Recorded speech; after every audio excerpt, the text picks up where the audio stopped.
Hi, everyone, and welcome to this week's Global Intelligence Update. As always, we've got a great guest with us. Joining us this week is Caroline Mohr from Sweden. And if you guys don't know who she is, let me give you guys a quick introduction. She is a global keynote speaker, coach, and former golf professional. Her story of surviving a natural disaster, cancer, losing her leg, and making an incredible comeback is a great example of our potential to grow through challenges. Caroline has been featured in Forbes, the Times, and ESPN, and has spoken to over 100 businesses in 15 countries. She inspires you to grow through challenges by sharing unique strategies of building a strong mental muscle, becoming resilient, and tapping into your inner strength. Welcome, Caroline.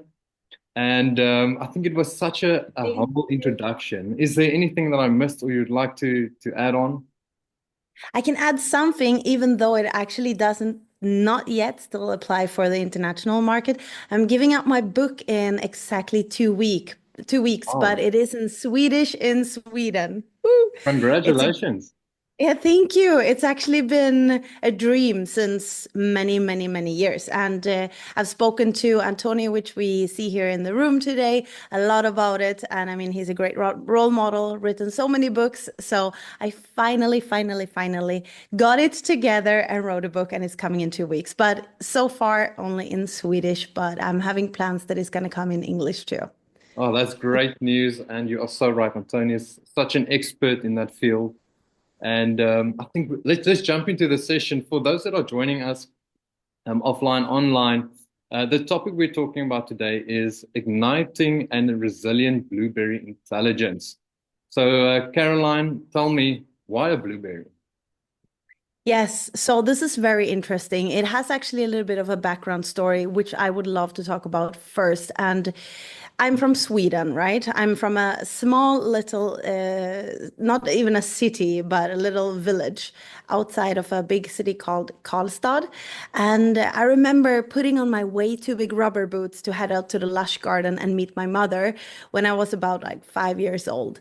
And she was already kneeling down on the floor and she was picking these blueberries. And she stuck her tongue out in excitement, and I could see that it was so blue, like almost like the color of a polar bear's tongue. And I kneeled down next to her and I started picking these blueberries, and I loved them from the start. The sweet and sour taste just exploded in my mouth, and I was directly flashed by their flavor. But what I didn't know then was that this blueberry actually has a huge intelligence within the area of being resilient. And the fact is that a blueberry plant can withstand all types of changes. There can come a fire, a forest fire, there can be a flooding, and the blueberry plant will be among one of the first plants to come back. And not only come back, but it will actually grow back stronger. So each berry will come back with a higher level of nutrients within the berry. That's why, for example, if you go out in the forest, if you have blueberries and you pick them and you put them in your freezer, they will actually have a higher level of nutrients after you put them in the freezer because they have been exposed to some kind of change and challenge. So a lot of people say, hey, I don't have fresh blueberries in my garden or forest around my house. And that's okay. You can buy the frozen wild blueberries because they are so resilient. And that has become, I mean, this was a very like early childhood memory from me and experience, but this has become my ultimate vision for how I work today as a speaker and a coach, and what I would like to pay it forward to the clients and the organizations that I work with is that I want them to feel like the blueberry. I want them to feel like I have the tools and everything what it takes to rise above the challenges, to come back and to be resilient. So, why a blueberry on your question is that I have created a 4-step methodology around the blueberry, which I call the blueberry mind methodology. And mind is, I mean, 4 steps, where M is the master mindset. Because when you are faced with some kind of challenge or change, ultimately, A lot of people react to changes with the resistance. Like we don't really want the change, maybe. Maybe it's not something we wished. Maybe it's something within our organization. There is going to be a huge organizational restructure, or we're going to do something radical. And a lot of people don't jump for the opportunity of change. Some do, but not everybody. And that's why this step is so essential, the master mindset, because you need to change your mindset towards that change, that you really reduce the resistance for yourself towards that change, or for a leader, for example, presenting a change for a team, they need help with reducing the resistance towards that change and make people excited about where this is going to lead. And then we have the I, which is the second step in the methodology. And here it's about igniting some type of action. And Chris, you can stop me here and throw in questions. I'm just like walking through the methodology now with the 4 steps, so we have that. But the I is that we get to do what we need to do to accomplish what we want, meaning that you sometimes have to step outside of your comfort zone. You sometimes need to expand your view about things and do new things, which you've never tried before. And this step is also essential in a way because it gets you going. You can have a great mindset about something, but if you don't start taking action about it, nothing is really going to happen and you're not going to start spinning the wheel. So you need to take action. So these steps include a lot of different strategies on how to take action towards a change. And then we have the new natural, because I think probably mostly all of you have experienced that you've changed your opinion about something towards something more positive, where you first were a little bit more resistant or negative. And then you started taking action and you realized, wow, this was actually not that hard as I thought it would be. And then you reach this new level, you reach this new natural where things start to fall into place. You don't have to make such a big effort to take action or to do this habit, or to make those calls that you were before so new in making the calls, for example. So then you reach this new level where things really start to fall into place and you get a higher level of where you are right now. So you maybe get a higher level of your organizational skills. You maybe get a higher level of your communication skills, whatever it might be. And then we have the D in mind, which is the fourth step, which is desired destination. Why are you doing all of this for? Where are you heading? Towards what? And in this step in the Blueberry methodology, I'm talking about the North Star. What kind of North Star do you have? What kind of goal do you have? What's the direction? What is the big why to why you're doing this? Because when you have that clear for yourself and you're asking yourself a lot of questions around the why, where is it going to take me? Who am I going to become once I'm working towards this North Star? And once I'm also there in my future destination, what am I going to be able to do for others? So you're really putting in a lot of leverage into your goal so that you also can keep a high motivation over a longer time, and ultimately work with the change so that the change is not longer, or the challenge is no longer a challenge, but actually an opportunity. Wow. Thanks for sharing that, Caroline. And really interesting about the blueberries. I didn't know that. That it's Yes. that resilient, Mhm. to natural causes and so forth. We've got a good question here from Rob, and I'll lead to that now. Rob is asking for some backstory on Caroline. So Caroline, on that question from Rob, then can you describe a challenging situation you faced and how you ever overcame it? Since we're talking about resilience, uh, Mm. Rob Yeah. can. Of course, Rob. Thank you for the question. So, my North Star was that I wanted to become a golf professional. My mind was set to that goal, and I was working, and I was putting in all my effort towards that goal. And I reached it But just shortly after this goal, I survived a big earthquake in New Zealand, one of the deadliest earthquakes in 80 years. And I came back to Sweden with a big perspective, actually, about what my North Star is. And I haven't asked myself all of these questions that I just talked about when I set that first North Star. But then I started asking myself those questions. And I started realizing that I love golf. I'm super passionate about it, but maybe there is something else that I want to do. And I didn't have so much time to think about that until I met my doctor, because he then said that, Caroline, we have found a life-threatening cancer in your knee. And the only way we can help you survive this cancer is to amputate your leg above the knee. Chemotherapy or radiation will not save you at this stage. So with that, which was a 180-degree change in my life and a bomb coming in, where that North Star that I had of becoming a golf professional, which already started to crack because I started asking myself other questions, but it completely fell apart. And I found myself in what I call the white space. So the space in between, where it can feel extremely blurry, it can feel super rocky, if you may.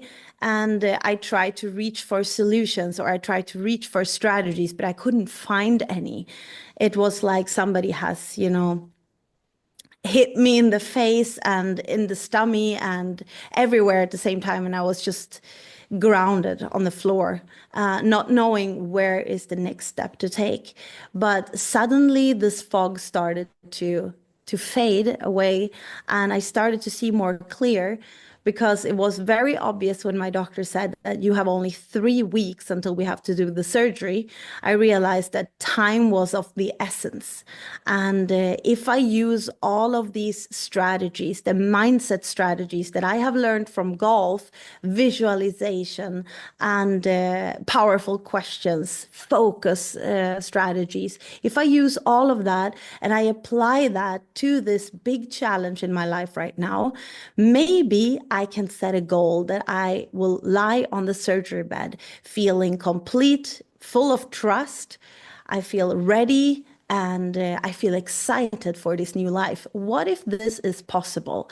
And I started playing in my head about this option, which was, right now I'm talking about the mindset area, right? I'm starting to form what feels impossible to something possible. I'm starting to see if there is any type of gift with this situation. And there is something that I speak about in my speeches where I have all over the world, and that is the golden question. And the golden question is super powerful in order to remake a challenge into a possibility. So, what if this is happening for you and not to you? What is the gift? And you can imagine, Rob, and everybody's listening to this, that I did not have any answers to that question. It was completely blank in my head. But I continued to ask myself this question.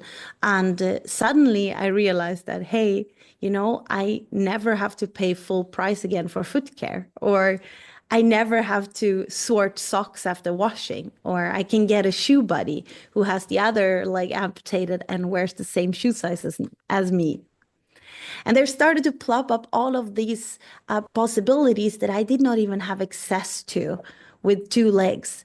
And that sort of started to make me very curious and also courageous in order to start igniting some initiative. So I started preparing myself for this huge and big surgery, which was going to change my life completely.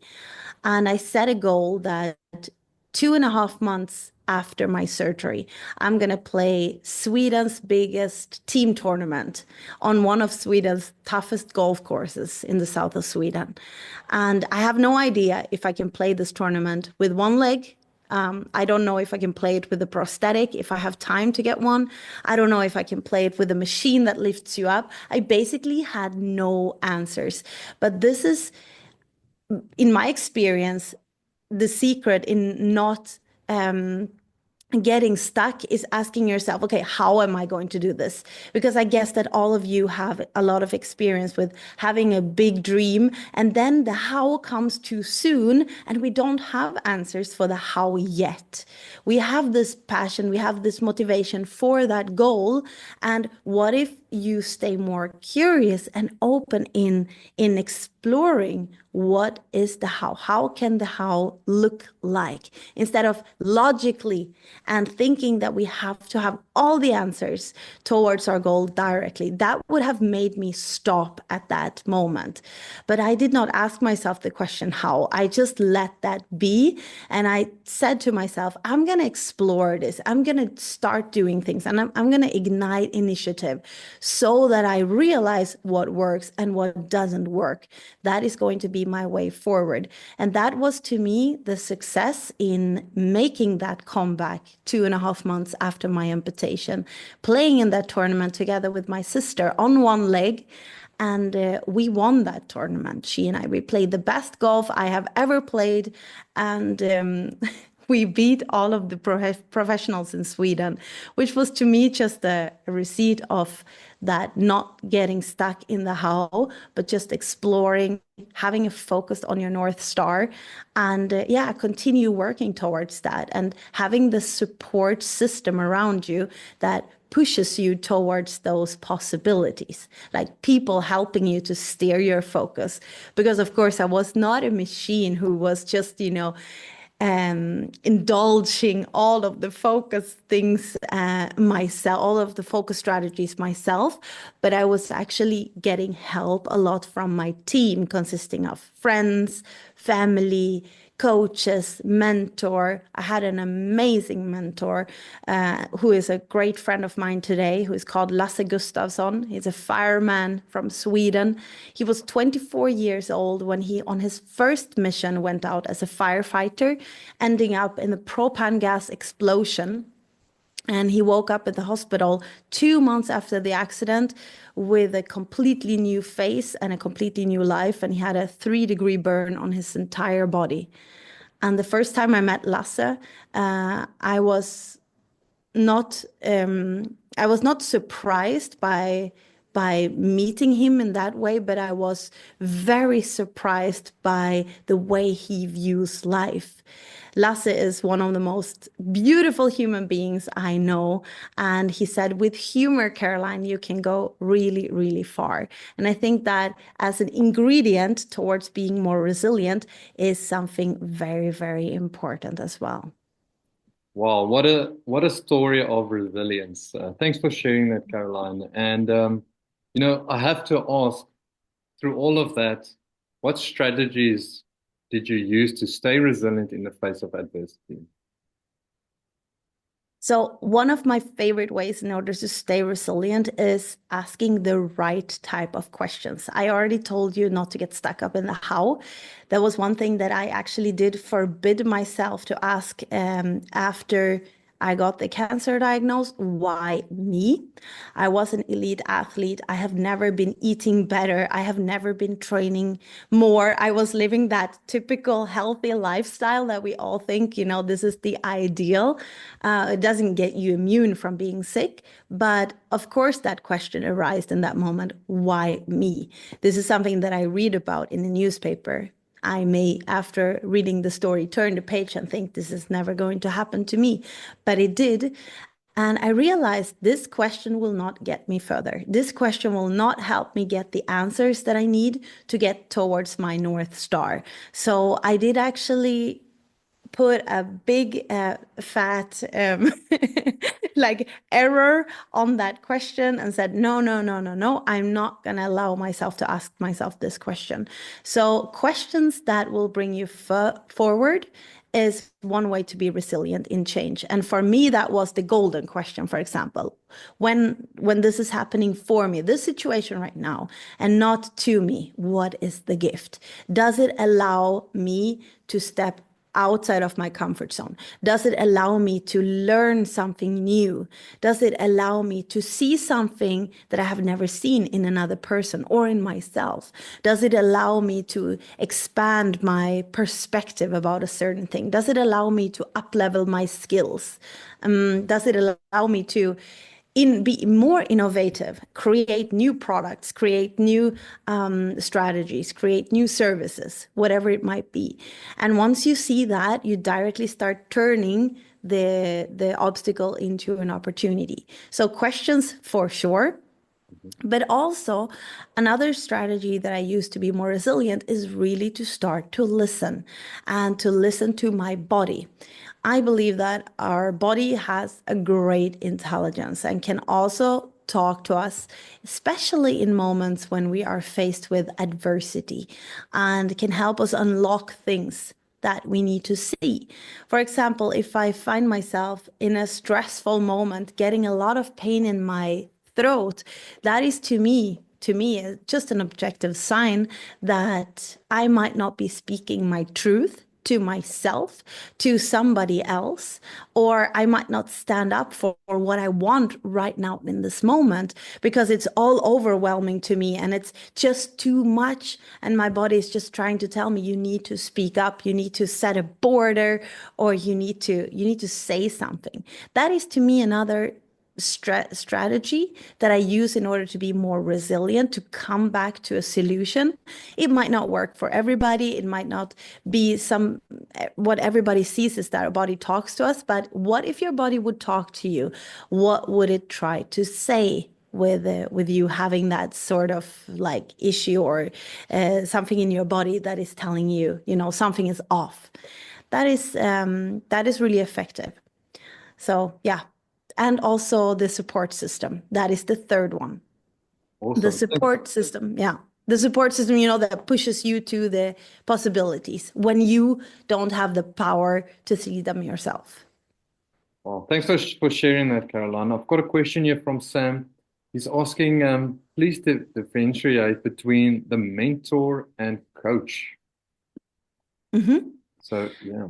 Yeah, so I believe that, I mean, the definition probably you can see what that is, what AI would say that would be. To me, the difference between a mentor and a coach would be a mentor is somebody who has lived it by themselves.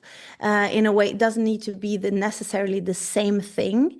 But in the example of me and Lasse, for example, he had gone through a life threatening and a life-changing event. And he had that intelligence, the intelligence of having dealt with big, big, big changes. And I needed somebody to both have a listening ear in that moment, but also somebody who could share their life intelligence with me to help me get forward. So that is to me a mentor, somebody who has gone through or had the same kind of experience, who you can share the experiences with, somebody who is maybe more listening, but also giving their view on things. A coach, I would say, would be somebody who is also, of course, listening to you, but in a more strategic way, asking questions to help you get forward. So in my line of work, when I work with a client as a coach, I would listen to the obstacle or the challenge or the situation that the client has, and I would ask them effective questions to help them see what the solution might be, or to help them experience, or to help them experience what the solution might be. So you see that difference is that you as a coach maybe see another perspective on the issue, but you won't directly share that. You would ask questions first. You can share that as well, but it would be more of a strategic way. And I don't necessarily have to have lived through the same type of situation, if that makes sense. Yeah, that's a great explanation, Caroline. Yeah. And yeah, Sam, I hope that. Okay. Yeah. So also mentors, Antonia added something. Mentors advise and support you as well. Awesome. Thanks for sharing I that. just meant that it's advice and support you for free. This is not a Yeah, financial transaction, while true. coaches charge you for their time. That's true. That's what I see, at least. Yeah. Awesome, awesome. So, Caroline, with your story that you've told us, your background, you've handled quite a lot of failures and setbacks. How did you handle them? Which ones? All of them. All of them. No, but I do actually follow the Blueberry Mind methodology, the 4 steps. So I see that my camera is jumping off. Yes, Sorry about that. Now I'm back. there is. Okay, great. So here again, I mean, challenge, right? Camera is jumping off. So it's really telling me and showing me right now, okay, Caroline, deal with the challenge that is coming your way right now. So what do I need to do? I need to get back on track. Like my vision is always try to get back on track as soon as I can, but not suppress everything that comes up in that moment. So obviously right now we're sitting in a live sending. I have my camera on and it jumps off. So you were really fast, Chris, to just take me away a little bit for a moment. But of course, a level of stress arises in me when I'm met with a challenge like that. And that is important to acknowledge, right? Okay, I feel stressed right now, or I feel nervous, or I feel really tensed right now. Okay, and that is okay, and meet that emotion from where it is. Because if I try to just push it under the rug and close it in a room somewhere, lock the door, and never talk to that emotion, it's going to want to knock. And it's going to want to knock really hard eventually. It's going to break that door and it's going to come in and be very present. So, not just about this live sending, but of course, I was met with a lot of tough emotions when I was going through my challenge of getting the diagnosis, but also losing my leg. And I was very authentic with everything that I felt in that moment, but I didn't allow myself, and I asked my support team to help me not get stuck in the emotions that tend to drag down my energy. And I know that you know that the types of emotions that can drag down your energy and which kind of emotions that can help uplift you and help you, move forward. So, and you know that for yourself, you know which ones and to define them. But I did allow myself, okay, I am sad right now, I'm frustrated, or I feel a level of stress, and that is okay. I will just find a way. I will be strategic about this. I will find a way. I will see what kind of solutions that I have. I will start to grab 4 ways to get forward. So I think that is one way that is not to underestimate when it comes with being resilient, is that meeting a lot of challenges is that you will go through these emotional roller coasters. But a misconception about that is that you will somehow have to just be strong all the time, be so strong that you can just push away these emotions to left and right and not see them. Because obviously you are. We are human beings and we are emotional human beings. So we are going to feel different things. And I think it's just for an advantage to be as authentic as you can going through that. And then you will be even more resilient. That is my experience. Wow. Yeah, no, thanks for sharing, Caroline. Such deep insight and I think such good advice. So we've touched the support network and support groups. Can you tell us what role do they actually play in your resilience? They play a huge role. They really do. Because there was a lot of moments when I did feel like I had a lot less energy, for example. I had that big goal of playing golf 2.5 months after my surgery, but there was far less days I could get to the golf course because I was just out of energy and exhausted from the change.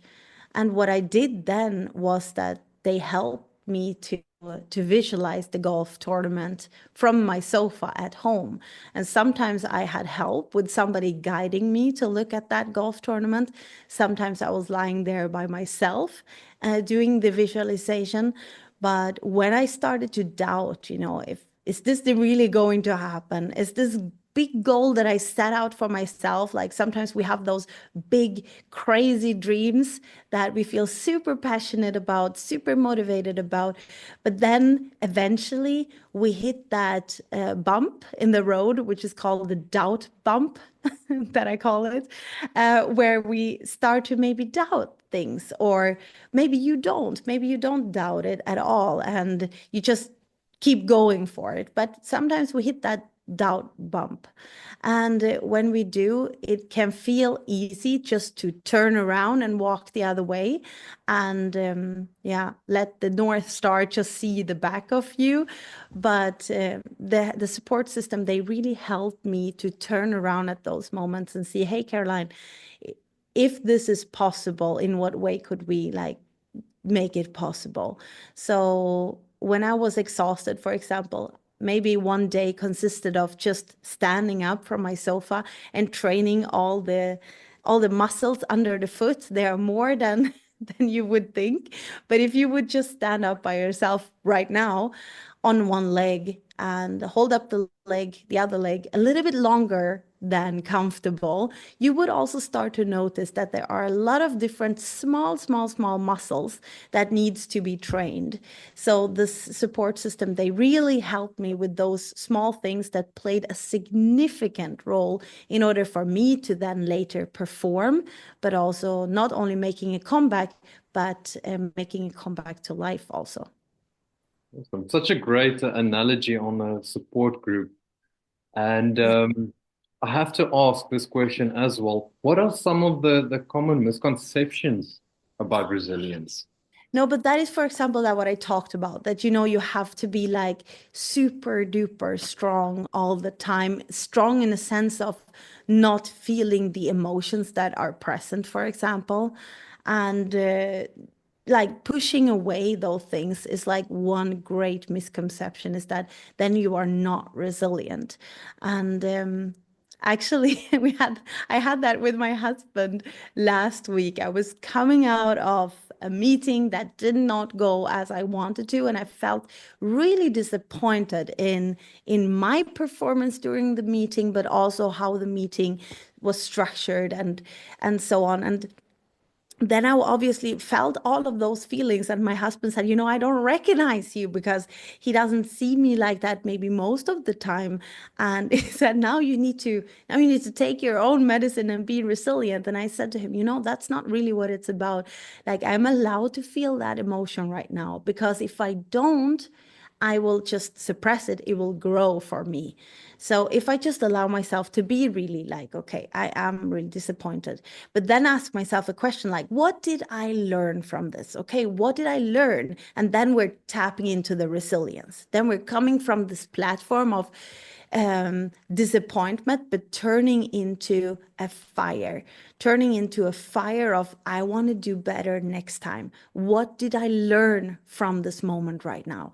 I learned that I need to set a better structure for myself before I go into that meeting. I need to communicate that structure directly in the meeting at the start, so that we can follow that throughout the meeting.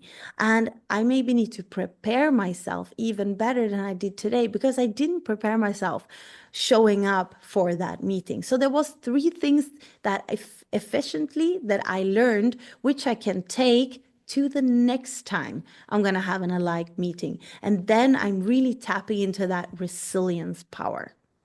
Awesome. Thanks for sharing. Dr. Sam has a question here. He says, what could be the sign to say, quit, this is not yours? Like to stop doing something which I try to accomplish. Do I understand that right? Is that correct, Dr. Sam? Want to make Yes, sure. that's correct. Yes. I actually talked to Landy Jack about this question, because there was a situation where I felt like I was running into a wall constantly and I was not getting further. And she said, Caroline, you need to look for breadcrumbs. You need to look for breadcrumbs and where you have flow. So it's not flowing in that direction. And if I'm walking into something 3 times, that is usually when I start to realize that this is not the way to go. But usually I don't realize it on the first one. I don't. The second one, I always think, just try again because you didn't try enough. But if I walk into it 3 times, I maybe just leave it for a little while. Or I turn around completely. But sometimes in my experience, when you also leave it for a while, it can be that it's not ready yet. It can be that it's the right thing, but it's just not ready yet. Or if you're in contact to a person and you want to accomplish something with that person, or you want to do a cooperation, maybe it's not ready yet. Maybe the other party is not there yet where you are. So I try to see it at that, and I try to rest in that vision, because in my experience, situations like this has come back where I have tried to accomplish some kind of cooperation with somebody, right? And then I have tried and tried and tried, and it didn't work. And I ran into a wall, and then I left it thinking that maybe it's not ready yet. Maybe it will be ready in the future. And then it has actually been like that the other person then maybe reached out, or we got together on another gathering where we started talking again, where there was another perspective involved, where there was other experiences that needed to happen before. And then we actually got to the cooperation. So for me, it's usually a rule of 3. But I mean, everyone is different there. And there is people who said, I'm going to try and try and try and try and try. And yeah, Landy said, look for breadcrumbs and flow.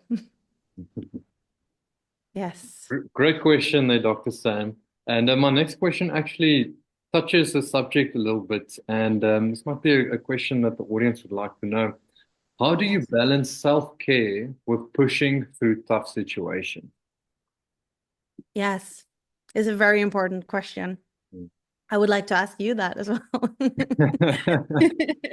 No, I think that this is something that I struggle with, because self-care, I'm a mommy of 2, and they are small kids. So at this stage of life, like right now, answering that question, it did look different a couple of years ago. But right now, obviously, there is a lot on my priority list that goes before me, if that makes sense. Yeah. So right now, I am not a pro in that, but there is one thing that helps me routinely to come back to self-care, and that is to have a very strong structure in when I do something for myself. Like, this is my non-negotiable time where this is for me. And when I have that planned in my calendar, then it is much, much easier for me to look after myself, whether it's heading to the gym, whether it's going for a nice massage, whether it's just taking care of my mental, like how is my mental health right now? What do I think about things? Am I authentic with my emotions? Like all of those things that come up, and reflect on that, have a reflection time with my journal or something. But it needs to happen in my calendar. Otherwise, it is not there. And that is something that I have a 7-month-old and a 3-month-old. And when you get a baby, you get very thrown off with your routines. And that's what happened to me. So I'm actually coming back to those strong routines where it is in my calendar now. And I'm looking forward to get that more balanced. But I would love to also open, if you have any strategies, tips in the chat. What is your experience when it comes to taking care of yourself when you are going through tough moments or busy moments in time. Let's see if people want to share what helps them do that, because I want to know as well right now. Yeah. Anthony says, look for breadcrumbs.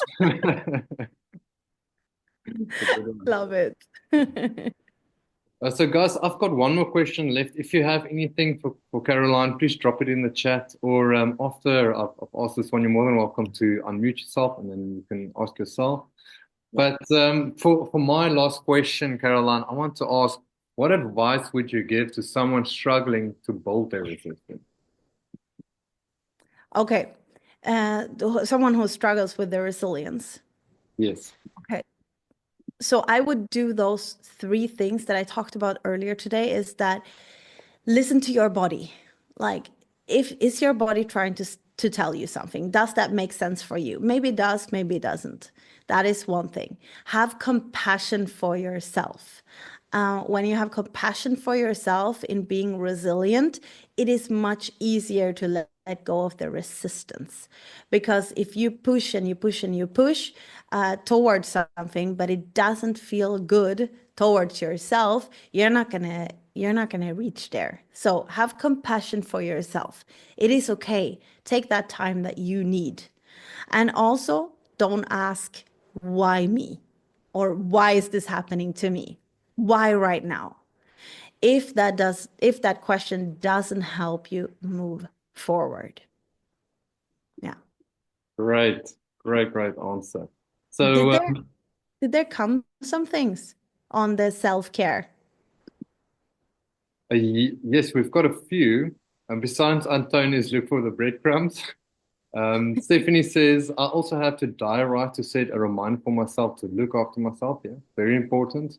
And then Dr. Sam says, yes, insist on me times 2 to 3 hours, especially in the morning. So you allocate the hours out for yourself. That's great, Dr. Sam. Right. That's really, really good. I love that. Yeah. Yes. Does anyone else want to share anything or ask Caroline a question? We've got her online. Something about golf, maybe. Actually, I could ask out a question for people right now. Sure. Is that, when is your prime time? Do you know that during the day? When is your prime time? Are you more like Dr. Rob said, that, okay, in the morning is when he is allocating that time for himself? When would be okay, 5 a.m.? Wow. Okay. Ooh. Because I love to think, like, we all most likely have a prime time during the day. We can be super efficient during the whole day, of course. We can be super motivated, but we most likely have like a prime time. And during that time, I also sometimes I do that with the self-care, but during that, I usually place the heavy tasks or the most challenging things that I'm about to do, because that's when I have the most energy and the most time and the most like the most presence, if that makes sense. Speaking of resilience and challenges. Karen also with a comment, I don't work on Fridays and I paint and do crafts. That's awesome. I love that. I've been watching you on Facebook posting them. I don't know if you noticed, I like them. I like them. I have to follow you as well. Yeah, guys, if you aren't following Caroline, you've seen the poster, check her out on LinkedIn, send her a connection request. She would love to connect with you guys. And if that's all, we've got no questions. Anything else anyone wants to add on? Stephanie is saying here, most present between 9 and 12 a.m. So nice start of the morning. Dr. Sam saying 2 to 4. I hope that's not in the AM. And Antoni saying, I get a dip around 2 to 3 p.m. and then I would be smart to not do smart work, but instead just chill. Yeah. I'm thinking if Caroline can overcome these huge adversities, most of us can overcome our small ones. Very, very true. Oh, thank you. Very yes. I Thank love you to very spend time with all of you. This was great. Awesome. So I think that's going to be it. Yeah, guys, like I said, check out Caroline on LinkedIn. And thanks for joining us. Thanks for joining us, Caroline, all the online viewers and the offline viewers. I hope you guys have a great week. and we'll see you again next week. Thank you. Thank you so much. Have a great day, everybody, and great night. Thank Bye. you. Awesome. Thank you.